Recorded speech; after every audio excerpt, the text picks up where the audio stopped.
Landhi town کے municipal commissioner آغا فہد احمد خان نے کہا ہے کہ تعلیم کے زیور سے آراستہ کرنے کے لیے اساتذہ کرام اپنی تمام توانائی سب بروے کار لائیں، طلباء و طالبات کو ایک شعور پیدا کریں اور تعلیمی سرگرمیوں کے ساتھ ساتھ غیر نصابی سرگرمیوں میں بھی ان کو ممتاز کریں۔ Town municipal commissioner Landi Agha Fahad نے deputy director education Landi Mirza Jilani Baig نے 2 اسکولوں کا دورہ کیا اور میونسپل کمشنر نے کہا کہ تعلیم کے لیے اگر صاف ستھرا ماحول فراہم کرنا ہماری اولین ترجیحات میں شامل ہے۔ اسکولوں کے دورے کے دوران انہوں نے دیکھا کہ صفائی ستھرائی، لائٹس، پینے کے پانی کی اشد ضرورت ہے۔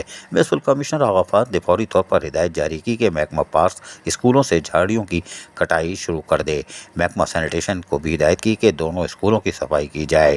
محکمہ M&D کو کہا کہ اسکولوں میں لائٹس اور پنکھوں کا انتظام کرے اور پینے کے پانی کی فراہمی کو بھی یقینی بنایا جائے۔ اسکول میں صاف ستھرا ماحول سے معیاری تعلیم حاصل کی جا سکتی ہے۔ اسکولوں میں اساتذہ کی کمی کو بھی انہوں نے دیکھا اور اس کے بارے میں تفصیلات فراہم کرنے کے لیے تحریری طور پر آگاہ کرنے کے لیے کہا کہ اساتذہ کرام کی تعداد کو پورا کرنے کے لیے ہر ممکن کوشش کی جائے گی تاکہ طلباء و طالبات کو بہتر ماحول فراہم کیا جا سکے، تعلیم کا، اور اساتذہ بھی کھل کر بچوں کو تعلیم کی فراہمی کو یقینی بنا سکیں۔ عزیز عارف، KBS بلدیاتی نیوز کراچی۔ ایسی ہی خوبصورت ویڈیوز فیوچر میں حاصل کرنے کے لیے ریڈ بٹن پر کلک کر کے اور بیل آئیکن کو پریس کر کے ہم سب کے سبسکرائبر بننا مت بھولیے۔